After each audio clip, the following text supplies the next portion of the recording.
I froze when my wife's lover arrived and she ran to embrace him at the company couple's party, as if I weren't there, as if everything we'd experienced was nothing. The room spun for a second, but I maintained my composure and left the room without looking back. "Now you can dance with him guilt-free," I whispered before leaving. And that night, something inside me died silently, as if a door had been locked from the inside and the key thrown away forever. I left silently, without making a scene, without a fuss, without tears. But inside my chest, an implosion was happening in slow motion. The sound of laughter, the clinking of glasses, the ambient music, everything faded to a dull noise as I walked away. No one noticed. No one cared. She didn't follow me. And in that exact moment, I knew, this was the end of our story. Not because of the betrayal itself, but because of the ease with which she'd given up what she'd always sworn to protect. I was the safe plan, the stable life, the sure love. But she chose the adrenaline of something new, and threw away everything we had built, like someone throwing an old piece of paper in the trash, without even reading what was written. In the days that followed, I waited for a gesture. A genuine repentance. An apology without apology. But all I saw was silence and absence. Until finally, it came. Too late, of course. He had already vanished, like a shadow that only exists while the illusion lasts. She had never wanted anything beyond the moment. And she, finally alone, faced her own choice in the mirror, and the reflection was no longer the same. Her gaze, once full of certainty, now trembled. Her words came out broken. And the pride she had so flaunted had dissolved into silent sorrow. I remember exactly the moment I slammed the door behind me for the last time. She stood there, in the doorway, dressed in doubt, regret, and longing. But I was no longer the man she knew. I had walked through the rubble of our love and, in the process, rebuilt myself in silence. And when she asked to talk, I listened respectfully. Not for her. But for myself. Because those who forgive don't forget. They only learn to move on. And that's what I did.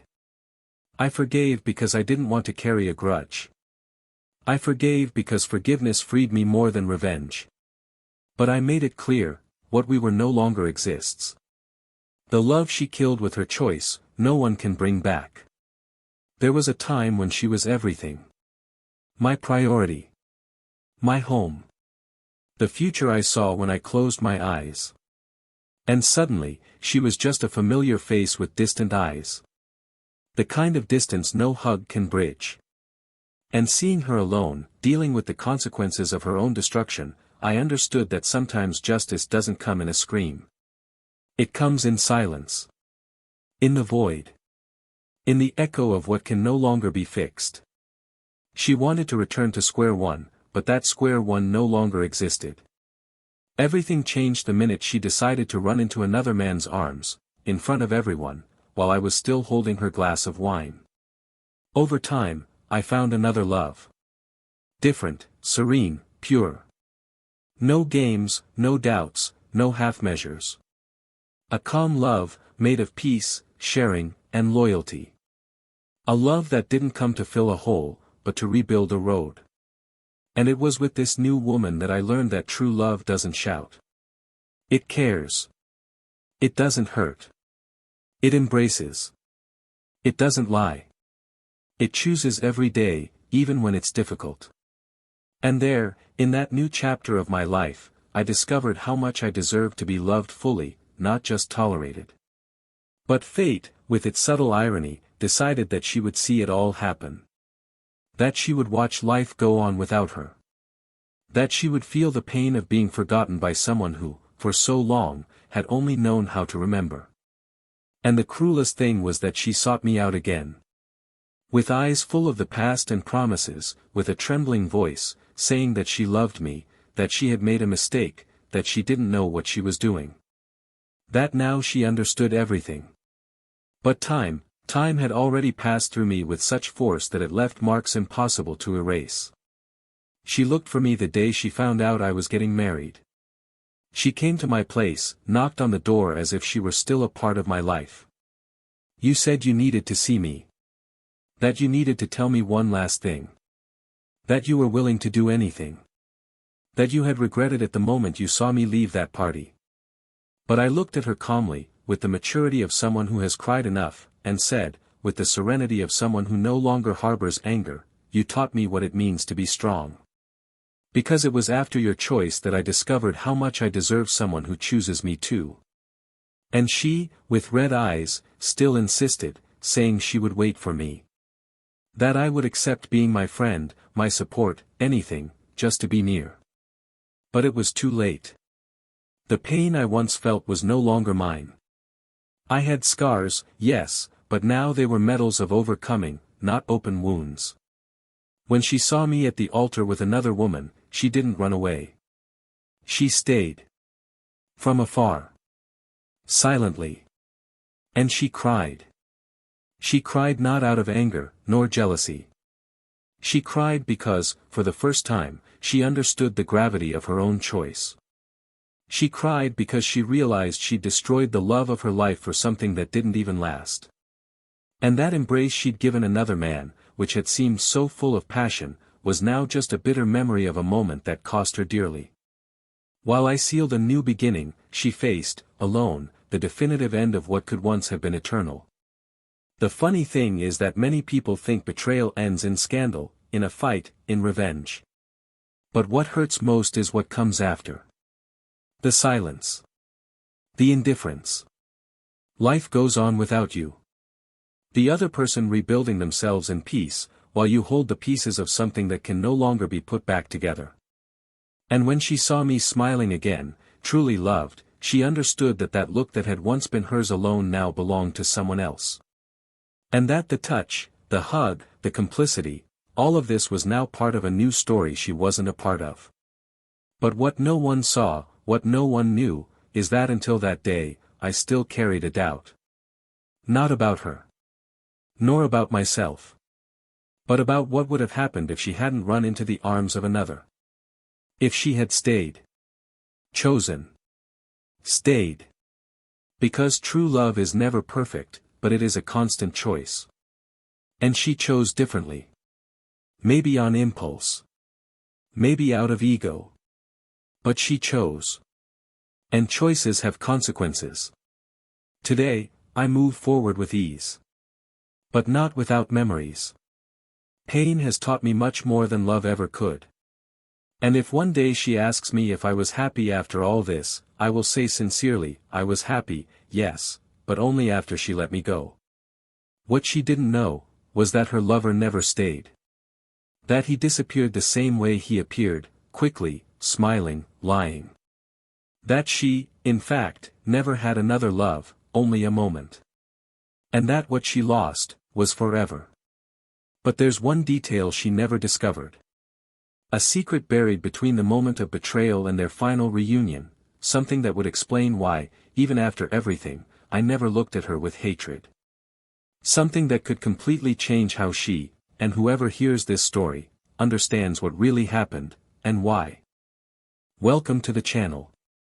Here, we do not romanticize and never support any form of betrayal.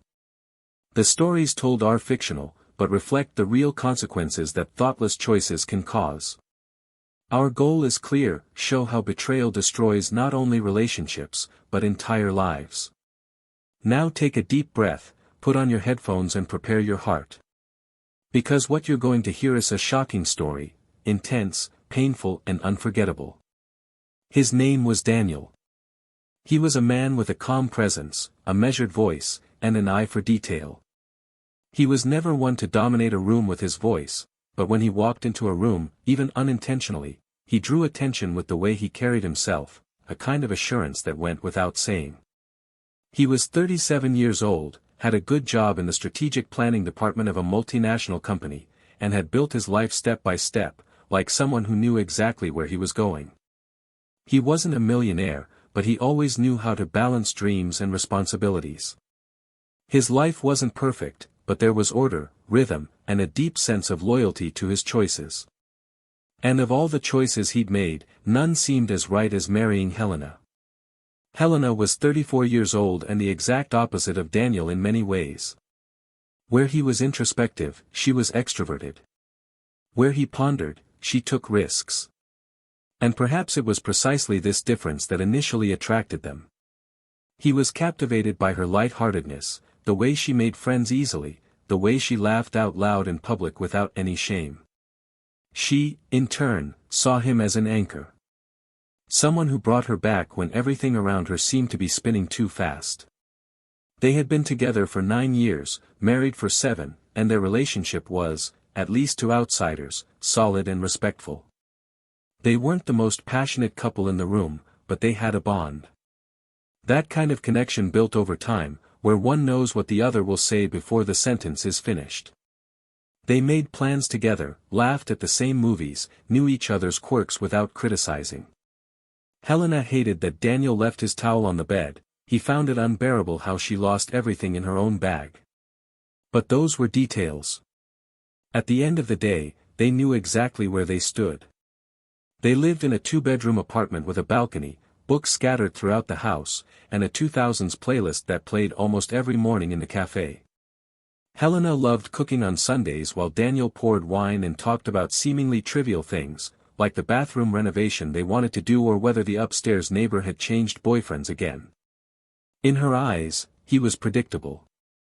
And that, in a way, was comforting. A kind of love that didn't require major daily proof, but showed itself in small gestures, like when he'd stop by the grocery store to buy her favorite wine without her asking, or when he'd remember dates she'd always forgotten. Helena worked in digital marketing, a more dynamic, more connected, more hectic field. She spent a lot of time between online meetings, presentations, and social media. She enjoyed the freedom her profession afforded, and recently, she had been receiving praise for a project that finally seemed to put her in the spotlight. Daniel was always supportive. He never belittled her projects, even when they were still small. He always believed that one person's success should be the other's happiness. And that was why he never complained when she arrived late or when she had to work late from home. He trusted her. He trusted her with an almost naive faith, like someone who believes that love, when true, is enough to shield two people from any storm. The couple's friends were a curious blend of both worlds. The quieter ones, from Daniel's circle, balanced the chaotic energy of Helena's colleagues, who were always more spontaneous.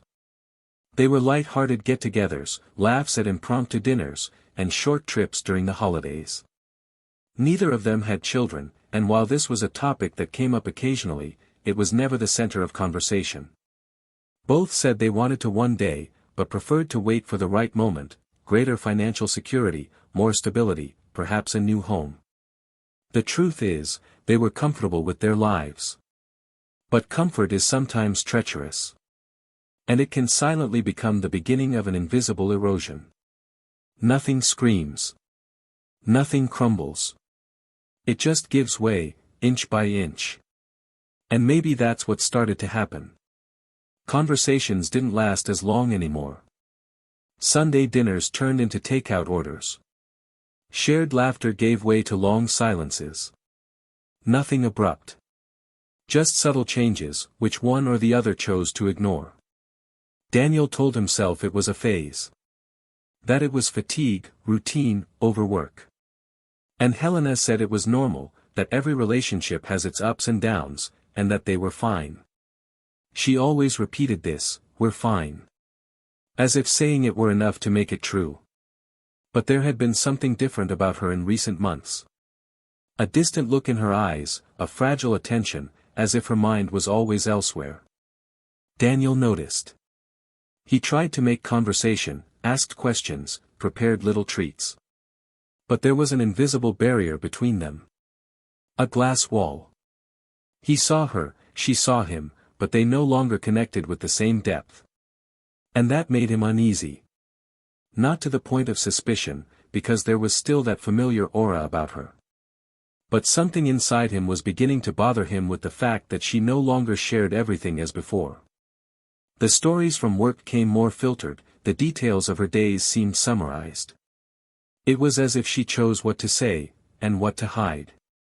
Their wedding anniversary was approaching, and Daniel wanted to plan something different. He booked a weekend at a charming inn near the mountains. Helena thanked him with a gentle smile, but her enthusiasm seemed more formal than genuine. They went anyway. And the trip was good. In the most neutral sense of the word. No arguments, no euphoria, just togetherness. But in Daniel's eyes, it was a warning.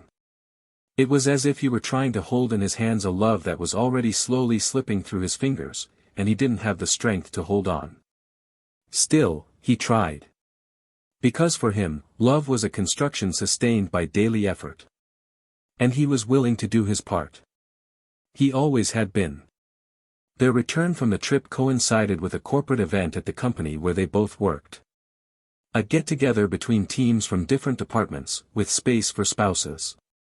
The atmosphere was relaxed, without ties, with soft lights, background music, and glasses of wine circulating. Helena seemed more at ease there than she had all weekend. Daniel noticed, but said nothing.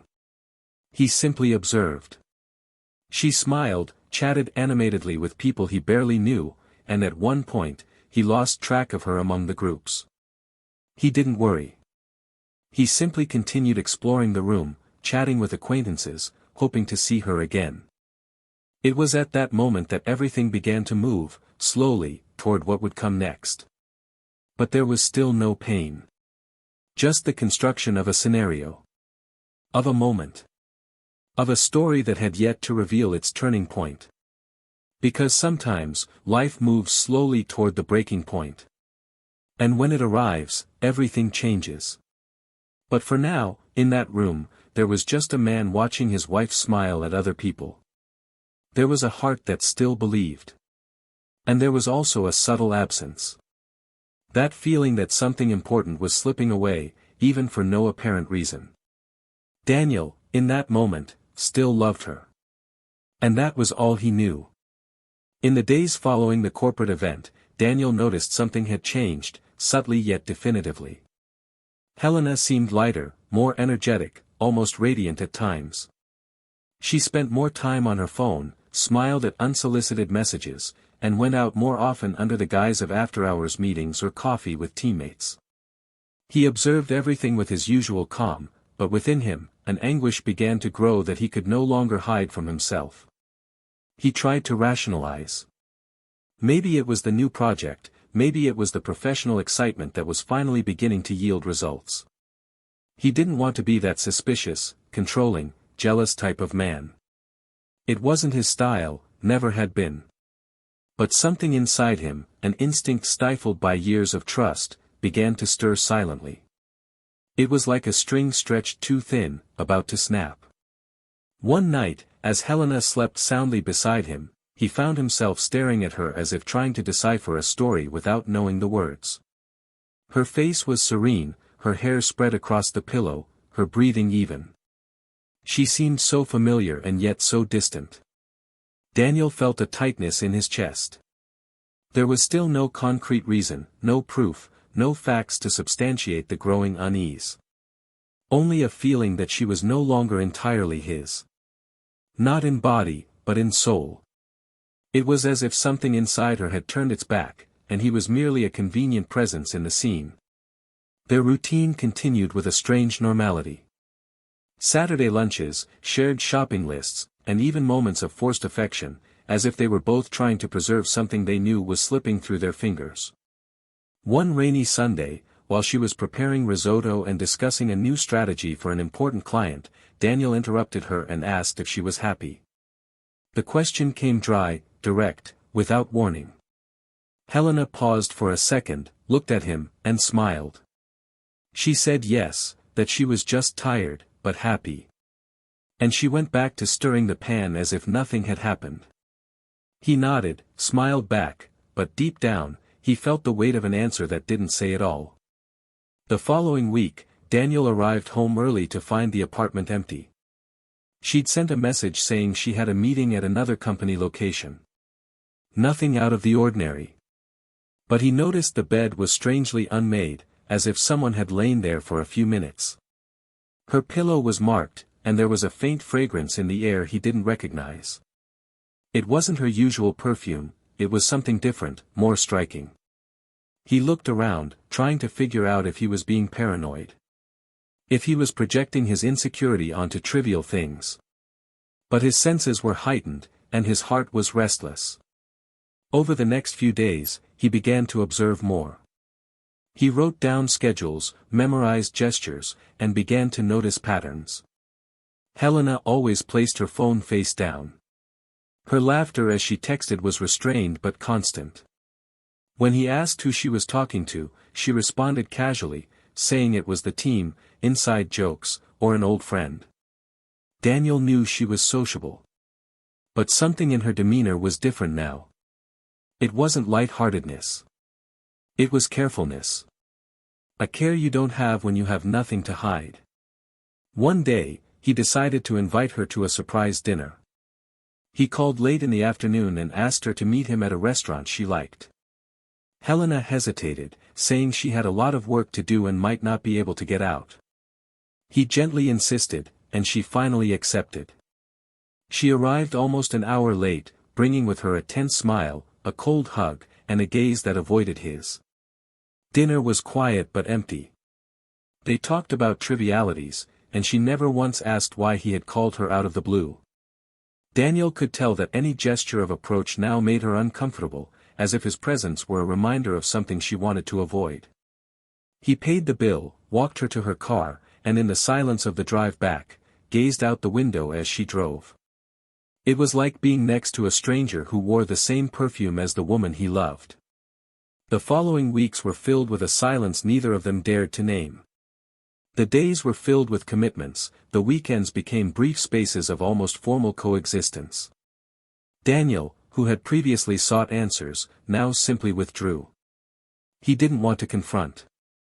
He wanted to understand. His heart still believed there was something to be saved, that it was all the result of a bad phase, of fatigue, of a temporary distance.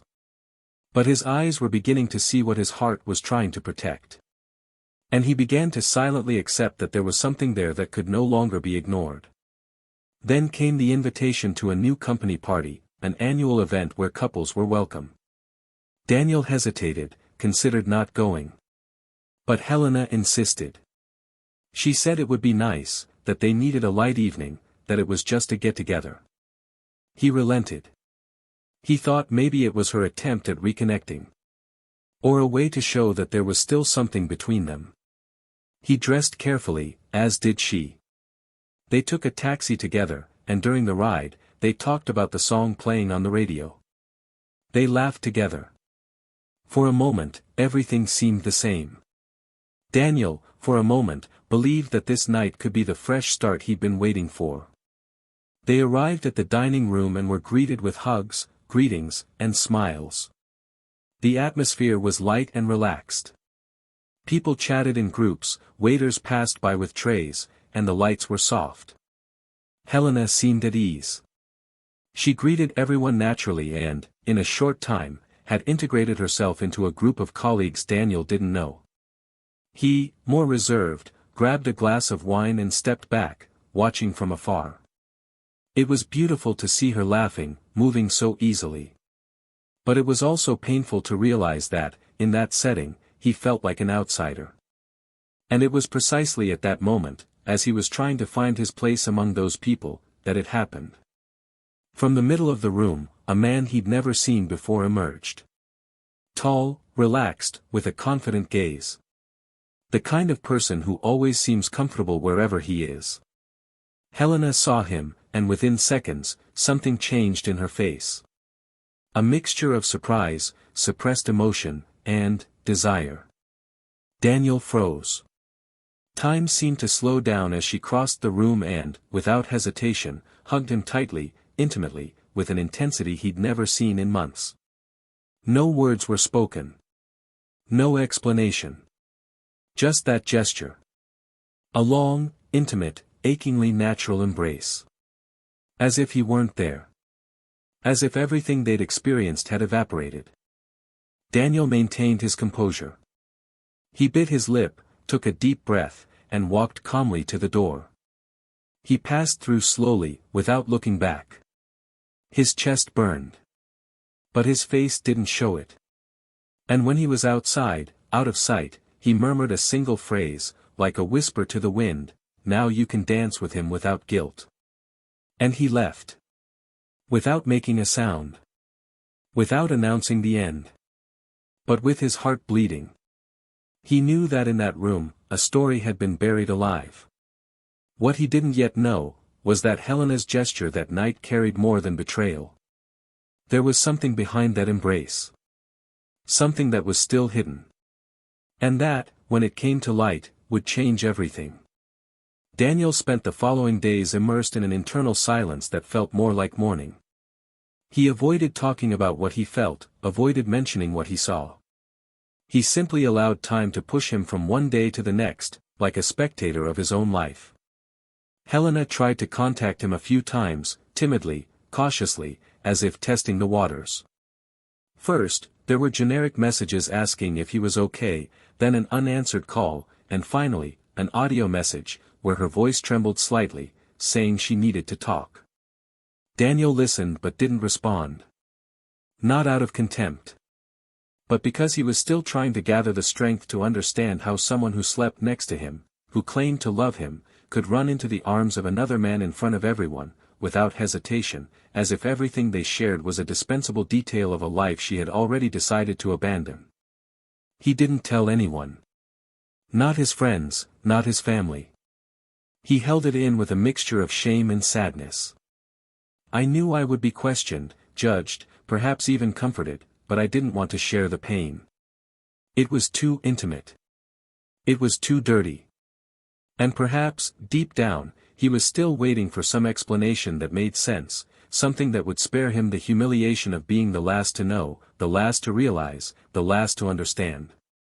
Until, one night, she appeared. Without warning, he simply rang the doorbell with a trembling hand.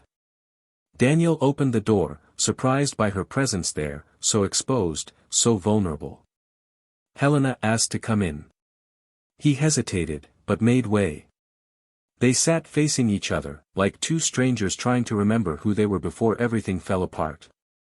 She began by saying that what happened at the party wasn't what he imagined, that it hadn't been planned, that she was confused, that she didn't know how it had gotten that way. Her words slipped between empty excuses and attempts at rationalization, but Daniel said nothing. He just watched. Until, exhausted with herself, she admitted that she had been involved with that man for months. That it had started as an unpretentious exchange of messages, a conversation about work, an informal lunch that had turned into increasingly frequent meetings.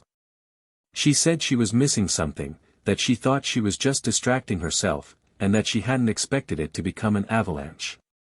Daniel narrowed his eyes for a moment, as if it was still difficult to process, even after everything. He asked if she loved him. Helena hesitated. He said he thought so, but now he wasn't sure of anything. That man, the other one, had disappeared. That he no longer responded, that he couldn't explain, that he had simply vanished overnight. And that was when she began to cry. Not a loud, desperate cry, but a contained, almost childish sob, like someone who understands too late what they have lost. Daniel waited for her to calm down. And when he saw her calmer, he asked something he hadn't had the strength to ask until that moment: why? Helena raised her eyes, still moist, and tried to say she felt invisible, that she thought he no longer desired her, that routine had killed something between them. He calmly interrupted her. He said that all relationships go through phases, that no one loves with the same brilliance every day, but that love is in choices, and that she chose to leave. Helena then tried to hold his hand. He didn't pull away, but he didn't reciprocate. And in that icy gesture, she understood the depth of the wound. What she didn't know, however, was that Daniel had already discovered something else. Something she hadn't even imagined he knew. A few days earlier, after the party incident, he had decided to seek answers. He scoured social media, rummaged through his memories, and in a stroke of luck, or fate, he found the profile of the man she was cheating on him with. And there, among the photos and comments, he discovered something Helena had never dared to share. The man wasn't single. Much less free. He was engaged. The wedding was scheduled for 3 weeks later. His fiancée was a seemingly sweet woman, with whom he posed in travel photos, family lunches, and long texts about how much she had changed his life. The same life he shared, in parallel, with Helena. Daniel didn't tell her right away. But that night, face to face, seeing her there, so fragile, so lost, he decided to tell her. He got up, went to his desk drawer, and pulled out a printed sheet, a screenshot of a recent post of the man at a restaurant with his fiancée, showing off his ring and thanking her for her love. He handed the sheet to Helena. She took it, confused, and read it. Her eyes slowly widened. And then her world collapsed. The tears came harder, now accompanied by denial, by broken sentences, by a despair she couldn't contain. She tried to say she didn't know. That he said he was separated. That he had promised to end things. That she believed him. Daniel looked at her silently. For the first time, she felt pity. Not anger. Not revenge. Just pity. Because now she was standing before someone who had traded everything for a man she never intended to stay with. Helena got up from her chair, paced in circles, brought her hands to her face, and spoke in a choked voice that he was right, that she was an idiot, that she was blind, that she thought she was experiencing something real. She said she felt used, discarded. She said all she wanted was to go back. That now she understood how much Daniel loved her, how patient he was, how much she had destroyed the only true love she had ever had. Daniel listened to her with a mixture of pain and lucidity. Her every word sounded like an attempt to hold on to something that no longer existed. That love had died. Not from lack of feeling, but from exhaustion. He had tried, until the very last moment. But now it was too late. Helena approached him. She tried to touch him again. She said she still loved him, that she would do anything to rebuild. He took a step back. He said he could no longer trust her. That it wasn't just the physical betrayal, but the breaking of everything they represented. He said that betrayal begins long before the touch, that it stems from omission, from lies, from a lack of presence. And that she had been absent long before she actually left. She cried, begged, pleaded. She said the other man was a coward, that he no longer listened, that he had disappeared, that now she was alone. Daniel replied, with the calm that only mature grief allows, that she wasn't alone by chance. She was alone because she chose to be. That every choice has a price, and that life exacts its toll without warning. He said he held no hatred, that he wished she could find herself again, but that he had decided to move on. And that there was no longer room for her on his new path. Helena fell onto the couch, exhausted, as if everything inside her had been ripped away. She said she had no one. That she didn't know where to go. Daniel approached, put his hand on her shoulder, and said, "You still have yourself. Start over. Learn. Because some mistakes are costly, and this was one of them." That night, she left, her face flushed with regret. She carried in her hands the sheet of paper bearing the face of the man for whom she had destroyed her home. And she carried in her heart the weight of the loss that was now final. Daniel, for his part, sat at the table and took a deep breath. He felt no relief. He felt a profound emptiness, but also the certainty that he had done what needed to be done. That now, he was the one free. What he didn't imagine was that days later, walking with a new person by his side, he would run into Helena across the street. And what happened in that brief reunion would forever change everything that remained. A few weeks had passed since Daniel and Helena's last conversation. The definitive encounter, where everything was said, where no question went unanswered, seemed to have left scars on both of them. Each followed their own path, even if the pace and direction of those paths had completely different meanings. Daniel, silently, began to rebuild his life with firm, if internal, steps. He no longer held on to the past. He avoided thinking about the words spoken, the final gestures. He didn't want to dwell. He had accepted what was impossible to change. And, more than that, he now understood that some endings, however painful, were necessary for something more true to emerge. He began to allow himself to live again.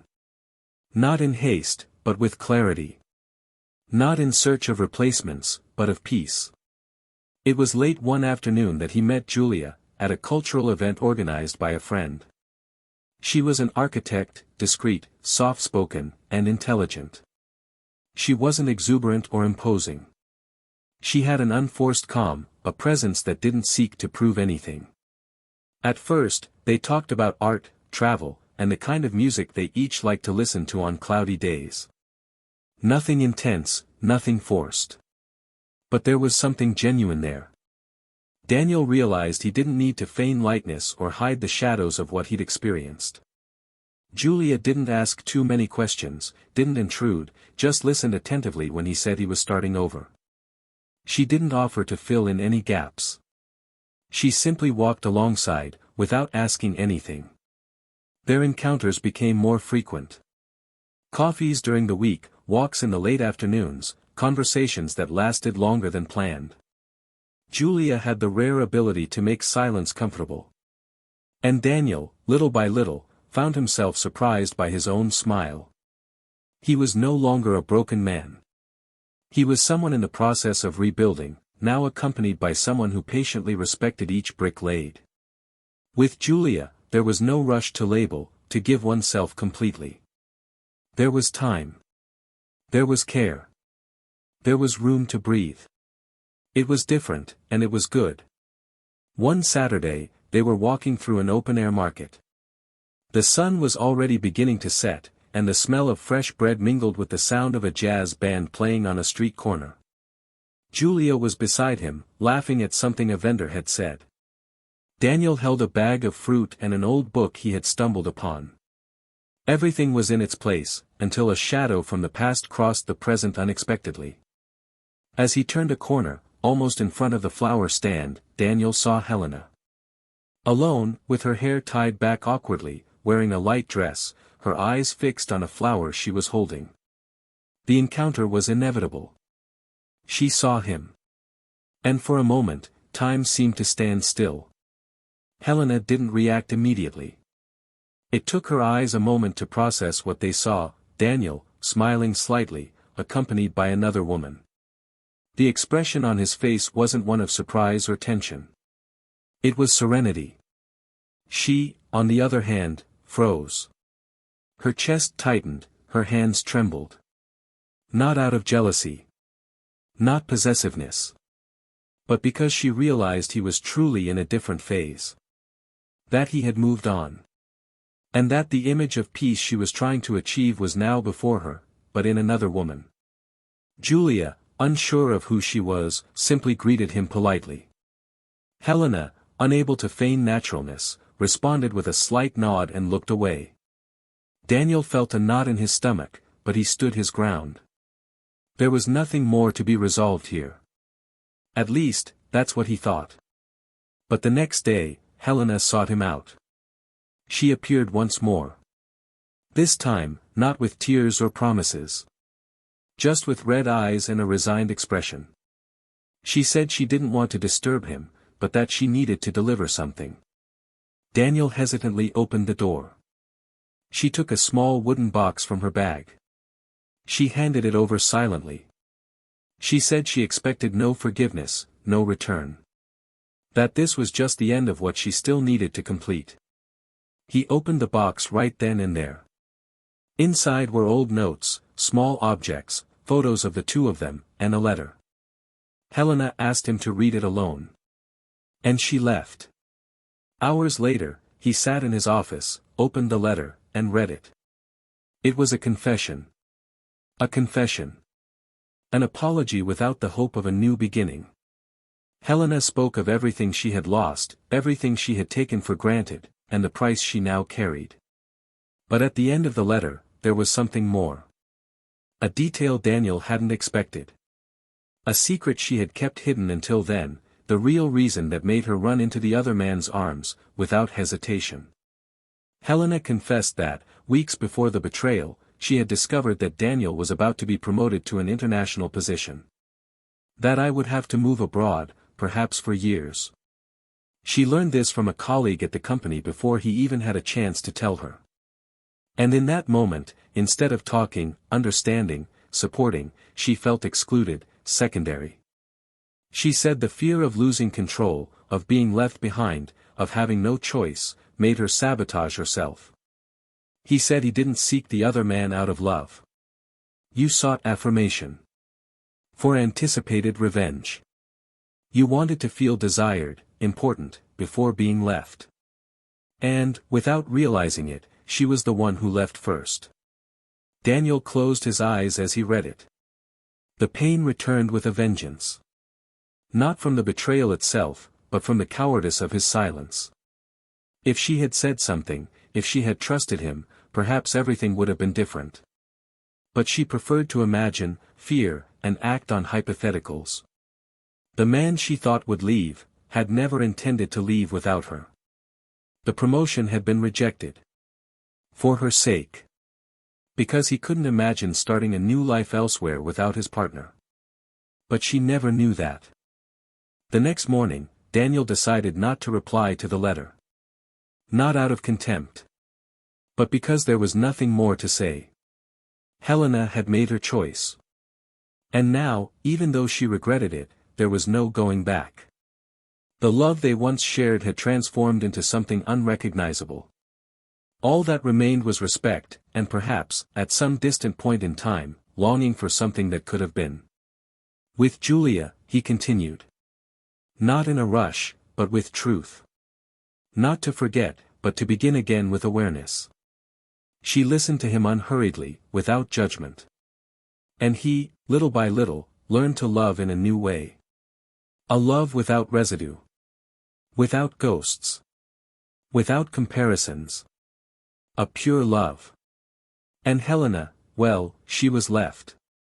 Alone. But more than that, she was left with the realization that what she destroyed wasn't just a relationship. It was an entire story. A life built together, a possible future, a love that, despite everything, still existed until the last second before the embrace of another's chest.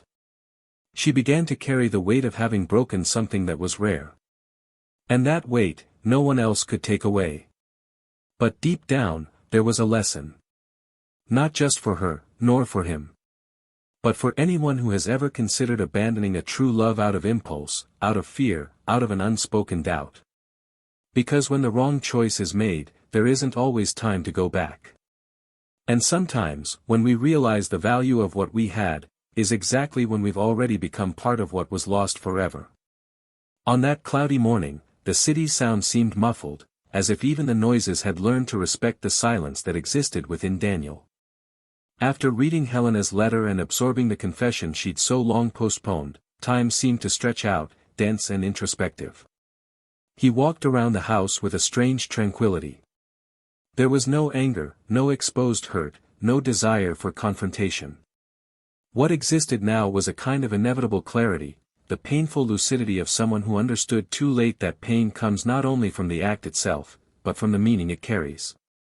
Love, however strong, did not survive omission, and betrayal, in this case, had not been born of forbidden desire, but of a cowardly choice.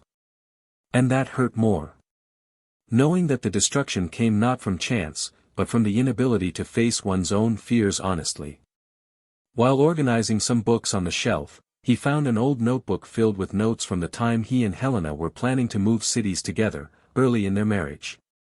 They were lists of possible destinations, courses they wanted to take, plans to open a small business.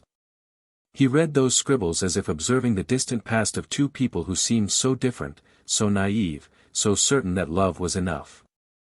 He leafed through page after page as if searching for some clue, something that had slipped through, some crack before time that could explain what had happened. But all he found was a reflection of good, untouched times, now belonging to a place he no longer lived. He closed the notebook carefully, as if ending a phase with respect but without attachment. On the other side, Helena seemed to be undergoing a slow process of disintegration. She tried to reclaim her life, fill in the gaps, reorganize her steps, but a constant absence followed her like a shadow. She tried to reconnect with friends, resume old hobbies, even force herself to meet new people, but nothing seemed to fit. Everything that had once been familiar now seemed strange. It was as if life around her had lost its luster. She knew it wasn't just loneliness. It was guilt. Real regret. Not the performative kind, full of justifications, but the kind that corrodes silently, making you look in the mirror in shame for your choice. She began to avoid places where she might encounter faces from the past, especially Daniel. The sight of him beside another woman, smiling effortlessly, was a memory that returned frequently and became a perpetually throbbing wound. It wasn't jealousy. It was the pain of realizing that he had, in fact, freed himself. That his love was no longer available. That she had been forgotten, and that it was deserved. Daniel, for his part, continued to gently allow Julia to be a part of his reconstruction. He no longer avoided showing affection. He spoke openly about what he believed, what he feared, what he hoped for. At times, he still carried remnants of insecurity, emotional scars that surfaced without warning, especially when he realized how deeply involved he was once again. But he didn't allow the fear of being hurt to stop him from living. He had learned that loving also means taking risks. But this time, he did so with more maturity, with his eyes wide open and his heart unhurried. Julia didn't ask questions about the past, just listened when he felt the need to speak.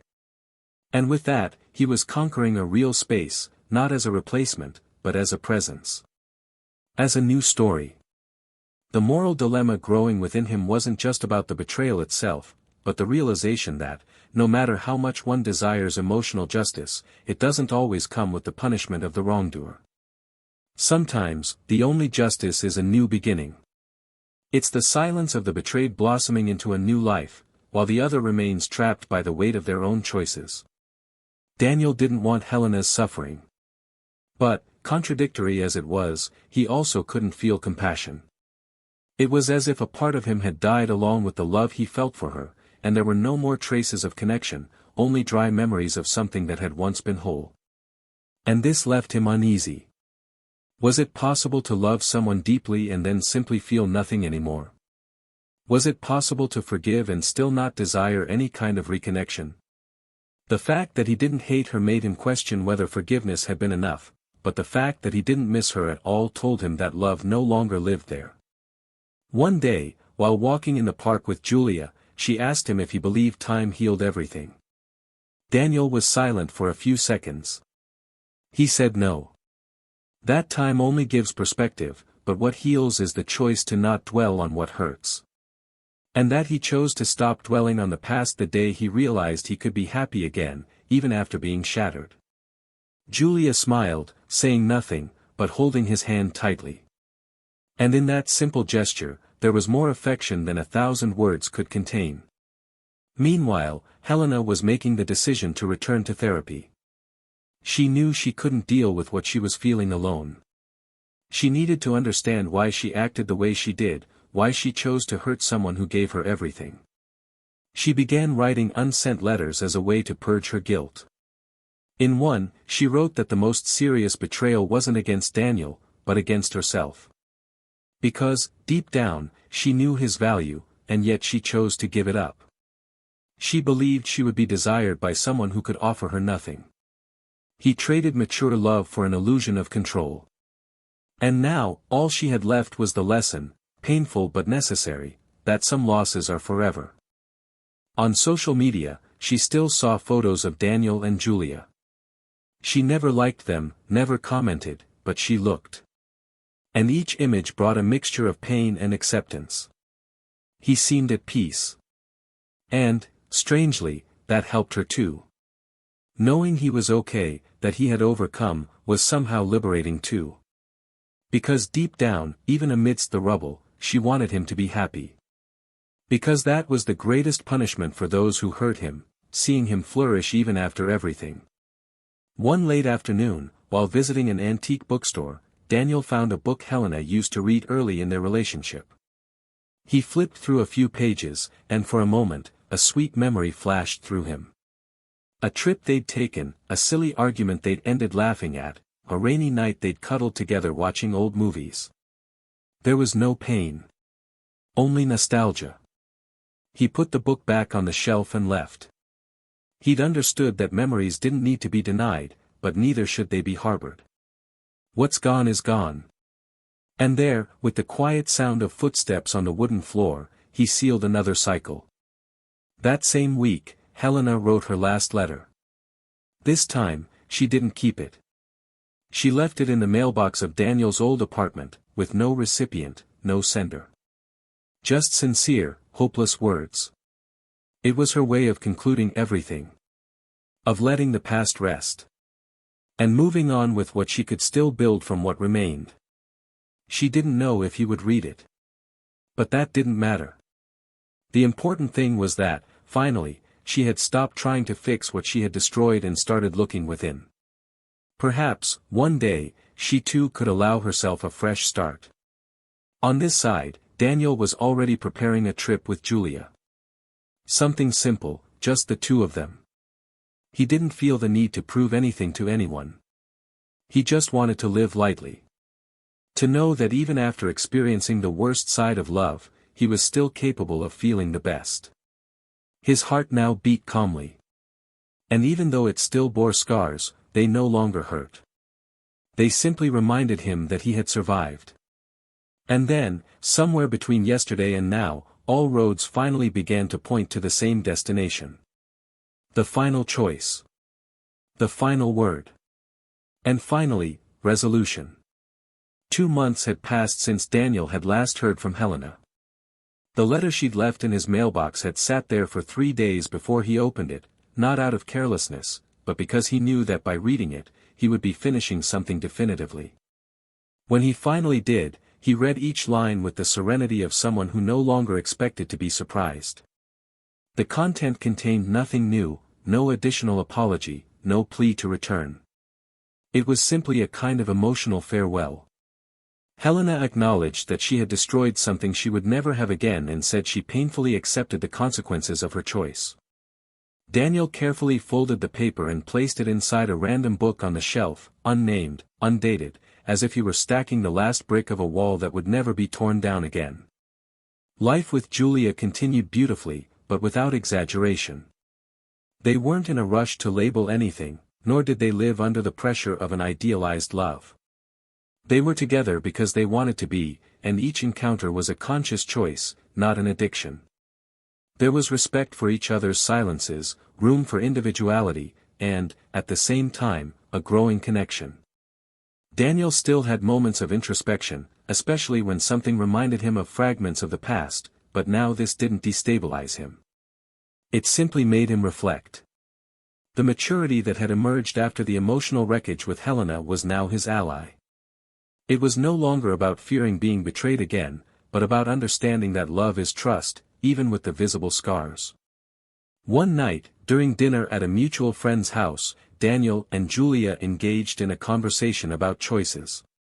The topic came up spontaneously, amid glasses of wine and funny souvenirs. One of the guests commented on how she made decisions that distanced her from someone important and never had the chance to explain herself again. Daniel listened silently. When asked about any choices he regretted, he took a deep breath and calmly replied that regret only makes sense when you still long to return. That sometimes, you need to understand that it's not the pain of loss that corrodes, but the illusion that you could have avoided it all. He said he'd learned that certain choices are final not because they're punishments, but because they simply no longer fit who we become afterward. Julia listened attentively, holding his hand lightly, and in that silent gesture there was more understanding than any other comment that night. Meanwhile, Helena had moved to a new neighborhood. She needed fresh air, new paths, streets she didn't yet have stories to remember. Her old apartment had become too small for the pain she carried. In her new neighborhood, she tried to slowly rebuild herself, immersed in reading and regular therapy sessions. Her psychologist, a straightforward woman, had told her in one of her first sessions that mourning a bad choice is one of the longest anyone can face. And Helena understood this firsthand. Daniel's silence, his steadfast absence, was the cruelest and, at the same time, the most necessary reminder of what she had lost.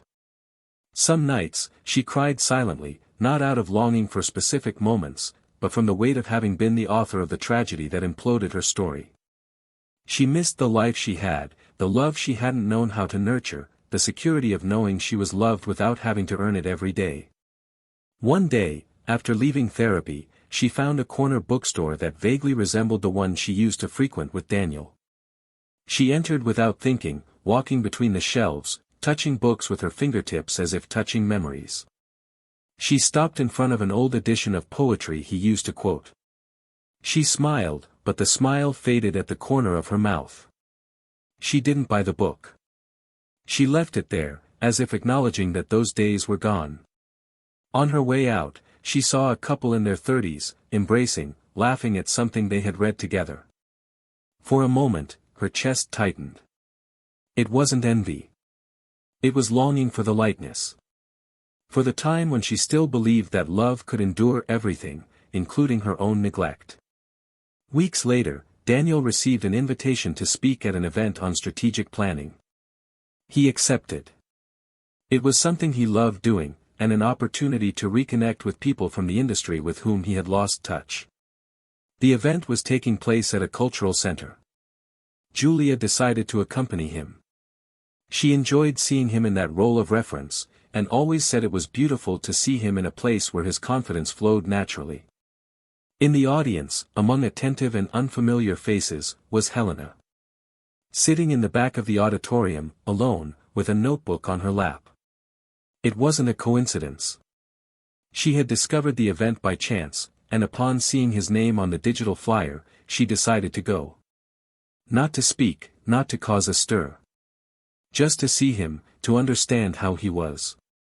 She needed to see with her own eyes what she already knew in her heart. Daniel didn't see her during the presentation. He spoke fluently, answered questions clearly, and drew sincere applause at the end. Julia stood there, proud, her eyes filled with admiration. When the talk ended, there was a moment of fellowship in the cultural center's lobby. It was there that Helena approached. She waited until everyone had spoken to him, and when it was finally just he and Julia together, she stepped forward. Daniel saw her, and for a moment, everything was suspended. She approached calmly, without any dramatic expression, just a serene look, as if she no longer expects forgiveness but still needs to be seen. Julia watched from afar, respectful but attentive. "I just came to listen," she said, looking him in the eye. "I don't want to get in the way. I didn't come to ask for anything. I just needed to see for myself that you're okay." Daniel stared at her for a long second. There was no bitterness in his gaze, no resentment. Just an old weariness, now soothed. "And did you see what you wanted to see?" he asked in a firm voice. Helena nodded slowly.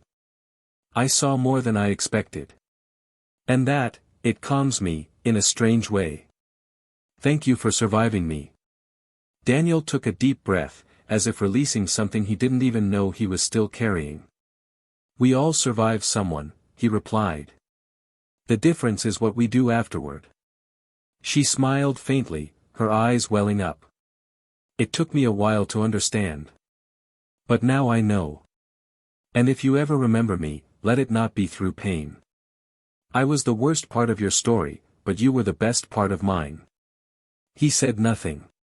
He just looked. Then, with a slight nod, he signaled that she could go. Helena understood. This was the end, but not with rancor. It was the end with dignity. She walked away. Julia approached slowly. He held her hand firmly, as if reaffirming a choice. And in that touch, he sealed the certainty that the story he was living now didn't need to compete with any previous one. It was a new page, written with clean ink, without erasures. And outside, as she walked down the silent sidewalk, Helena felt, for the first time in a long time, a strange kind of peace. She knew she would be alone for a while yet, perhaps a long time.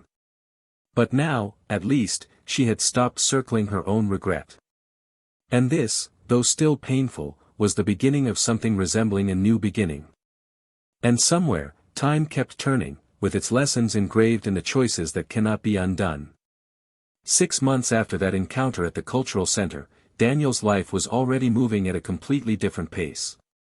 He and Julia had rented a small house on the outskirts of a quiet neighborhood, surrounded by ancient trees and corner cafes that seemed straight out of a storybook. The move wasn't rushed or the result of sudden excitement. It was a daily process of building affection and trust. Their coexistence flowed naturally. There was no need to fill silences or fear of touching wounds.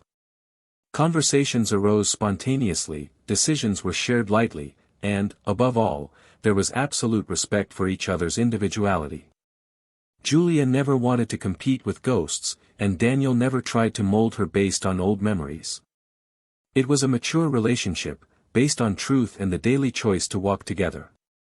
And he was surprised by his own peace. A peace that wasn't the absence of pain, but the presence of meaning.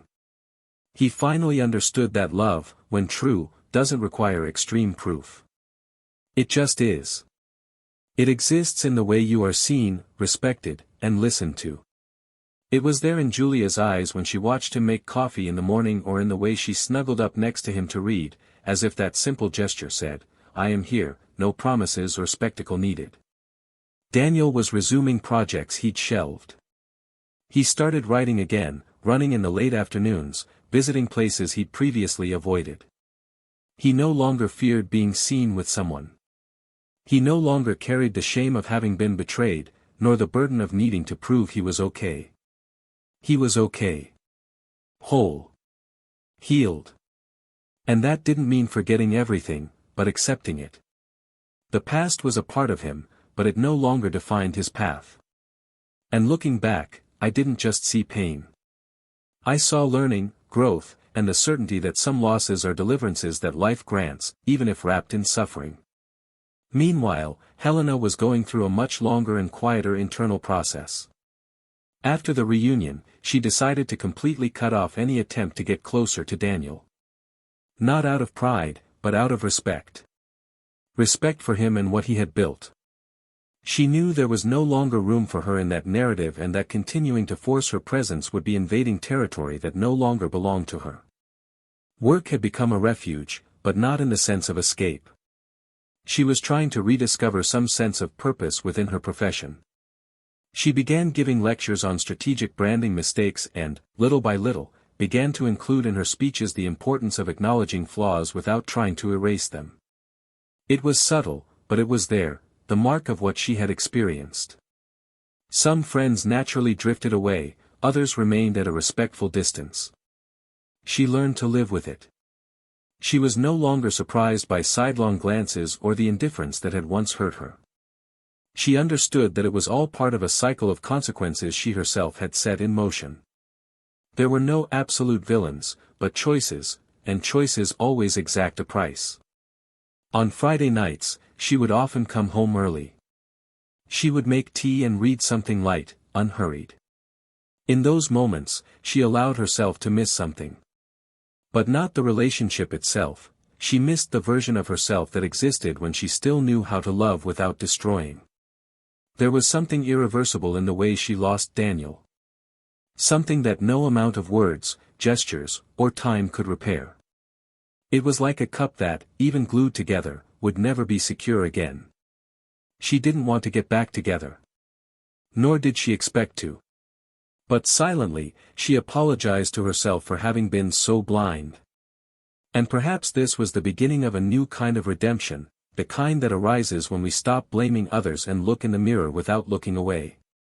On a random Sunday, Daniel and Julia welcomed friends for lunch at their home. Laughter filled the backyard, children ran between chairs, the smell of roast meat mingled with the sound of light music in the background. Julia laughed at a story told by one of the guests, and Daniel watched from afar. There was a sparkle in his eyes. But it wasn't euphoria. It was gratitude. For the chance to start over. For life having reorganized itself, even after being violently dismantled. For the courage to not remain trapped by what had hurt him. That afternoon, as they were cleaning up the dishes together, she asked if he still thought about everything he'd experienced.